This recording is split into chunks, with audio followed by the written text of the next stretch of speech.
आप सुन रहे हैं ज्ञानशिला। आज का यह प्रसंग समर्थ स्वामी रामदास के ऊपर है, जिसमें उनके उपदेश हैं। पहले थोड़ा सा इनका परिचय देना अनिवार्य है। श्री समर्थ के पिता सूर्याजी पंत तथा माता रड़ूबाई दोनों ही बड़े धार्मिक विचारों के थे।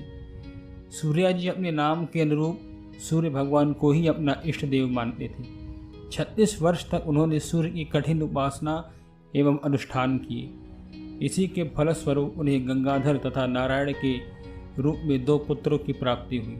छोटे पुत्र नारायण का जन्म ठीक भगवान श्री राम के जन्म इस समय चैत्र शुक्ल 9 विक्रम संवत 1665 यानी अप्रैल 1608 दोपहर में हुआ। यही नारायण आगे चलकर समर्थ स्वामी रामदास के नाम से प्रसिद्ध हुए। कहते हैं कि जन्म के कुछ समय बाद नारायण को लेकर उनके माता पिता पैठण गांव स्थित एकनाथ जी महाराज के भक्ति पीठ पर गए। शिशु को आशीर्वाद देते हुए वहां विराजित महाराज ने बताया कि ये बालक रामदूत श्री हनुमान के अंश से उत्पन्न हुआ है। आगे चलकर ये बहुत बड़ा महापुरुष बनेगा और अपने देश का ही उद्धार करेगा। अब उनके उपदेश बताए जाते हैं। समर्थ स्वामी रामदास जी कह रहे हैं, मानव तन पाकर अधिकाधिक समय परमार्थ कार्य में लगाना चाहिए, जिससे यह जीवन धन्य और सार्थक हो सके। जो अपनी व्यवहार से अपने प्रिय लोगों का सदैव दुखी रखे तथा उसका सदैव अपमान करता रहे, दूसरों के दुख से जो और सुख से जो दुख का अनुभव करता है वह मूर्ख है। किसी से विश्वासघात न करे और यदि कोई उस पर एहसान करता है तो उसका बदला समुचित विधि से चुकाए। किसी को कष्ट न दे तथा अपना बोझ दूसरे पर न ला दे। जो अपने इंद्रियों को नियंत्रण में रखे तथा अपने लिए निर्धारित काम को साधना समझकर निष्ठापूर्वक उसे करता रहे। जो अपनी इच्छाओं और कामनाओं को दबाकर अध्ययन, अभ्यास एवं परमार्थ कार्य में अपना समय खर्च करे, वही सच्चा विरक्त है। जो ग्रंथ को पूरा पढ़े बिना उसके दोष बताने लगता है तथा उसमें कमियां ही ढूंढता रहता है, वह पढ़ लिख कर भी मूर्ख है। समय बीतते पता नहीं चलता और व्यक्ति वृद्ध हो जाता है। उसका शरीर रोगों का घर बन जाता है। शक्ति क्षीण हो जाने के कारण वह हर काम के लिए दूसरे का मुंह देखता है और इसी प्रकार दुख भोगते हुए एक दिन दुनिया से विदा हो जाता है। दुखों के इस जीवन चक्र से हर व्यक्ति को गुजरना ही पड़ता है। इससे बचने का उपाय यही है कि जहाँ तक हो सके सब परमार्थ के कार्य करें तथा भगवान को सदैव स्मरण करते रहें।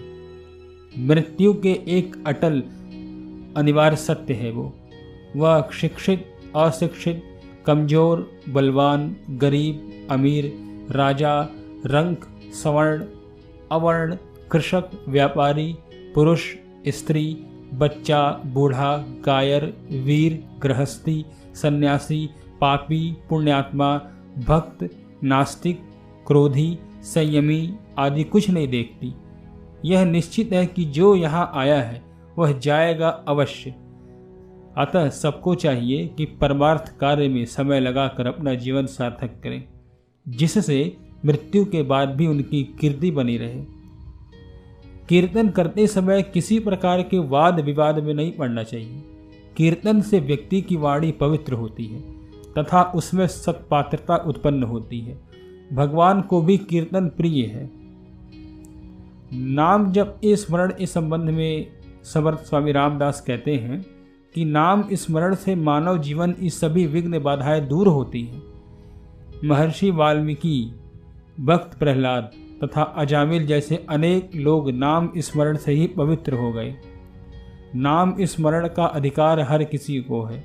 भगवान का जो रूप हमें अच्छा लगे उसी का ध्यान एवं स्मरण करते रहने से सब संकट कट जाते हैं।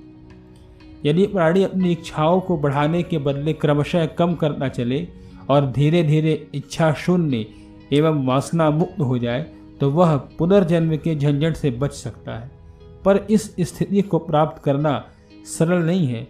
सतत प्रयास एवं अभ्यास द्वारा क्रमशः इस दिशा में आगे बढ़ा जा सकता है।